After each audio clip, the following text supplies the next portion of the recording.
Here are a few movements to consider. Here are a few movements and exercises to consider for improving general function of the hips, pelvis, and low back, which can lead to better performance and also reducing grumpiness in those areas. First setup involves a yoga block. We start on hands and knees with one knee on the block. The goal of this exercise is to get the pelvis to rotate freely over the leg that's fixed to the block. You can imagine that you have a glass of water or a bowl of water balanced on the back of your tailbone, and the goal is to spill this water side to side or slosh this water side to side. Both toes will be in the ground, and here I'm going to take the free-floating knee and reach it for the floor, spilling the water off to my right. And then I'm going to unsuction cup this knee from the floor and lift it away as far as I can. Reaching and lifting. Again, you'll see here, if I had a glass of water on my pelvis, it's spilling from one side to the other. We're looking to find a sensation of stretch in the back of this hip here, where the thigh bone is being driven back into that hip and creating a stretch back here. The better the stretch sensation we find here, the more breathing room and freedom we're creating within this movement. To help with the visualization or the experience, we can always add a tennis ball or a ball of sorts and focus on rolling that ball between the thighs. So as you can see here, the thighs can remain vertical. Both of my thighs are pointed at 6 o'clock and 12 o'clock.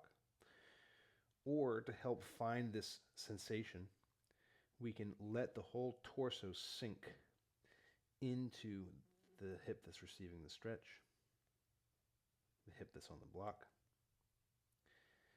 and then come out of that sink as we lift the opposite leg.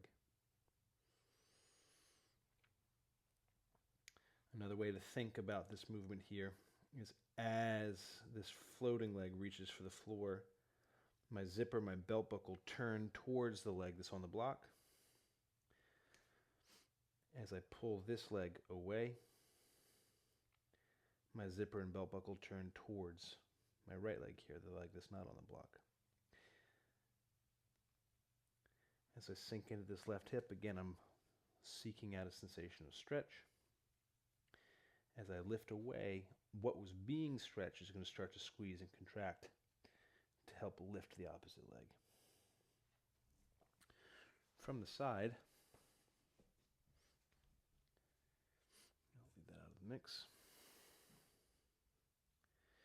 We're going to get a little bit of rocking around, that's okay. But I don't want to see too much sinking back and too much driving out.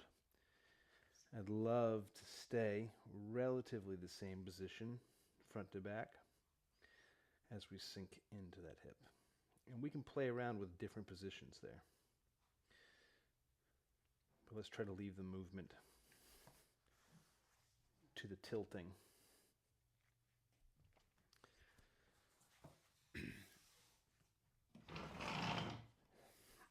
An additional setup that can help get all this good stuff kicked in and help calm the back is to find a chair, heels on the chair. We're going to dig the heels down like we're trying to plant the chair into the ground an extra centimeter. Bring the back of leg stuff up to about a 50% squeeze, 50% of whatever you imagine to be your maximum squeeze. Enough to feel it, but not enough to burn out anytime soon. And we're going to take 5 to 10 breaths with the back of thigh stuff squeezed, but we're going to try to keep the butt, the low back, relaxed. Easy inhales, easy exhales.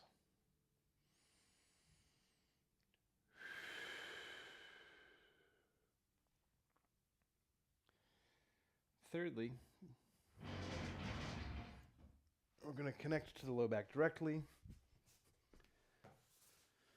To do this, we'll start on hands and knees. We're going to bring the elbows down where the hands were. Get a yoga block set up underneath the forehead. From here, we can adjust the arms if we need to. But I like to wrap the hands around the back of the block or the back of the head. You'll notice that my legs are relatively vertical. I'm not sinking back towards my heels too much. And then the goal of this is to move the low back, but leave the rib cage and everything from the bottom of the ribs up to the shoulders out of the mix and relatively still. The way that we'll do this is push through the elbows and round the spine. I want you to pretend like somebody's got a dirty finger and they're trying to touch your chest, and we don't want to get touched, so we're going to arch away from that. And throughout this exercise, we'll pretend again that there's a candle flame or a dirty finger right underneath the chest, and we don't want to get poked throughout this the duration of the set. Keeping that rounding in the mid-back, we're going to start to play around with the pelvis and the hips. So I'm going to tip my tailbone up towards the ceiling and then tuck it down between the thighs. You can think about pointing your fart up at the ceiling and pointing it at the ground. That's going to be the general movement. And then we're going to try to get connected to some of the muscles around the low back. So as I point the fart up at the ceiling, I want to try to squeeze the muscles in the low back, thinking about crinkling the t-shirt there in the low back. And then as I point the fart at the floor, we want to find some of this belly muscle squeeze. Belly button becomes concaved, trying to use our ab muscles to round and stretch out the low back. Toggling between those two, good 5 to 10 reps.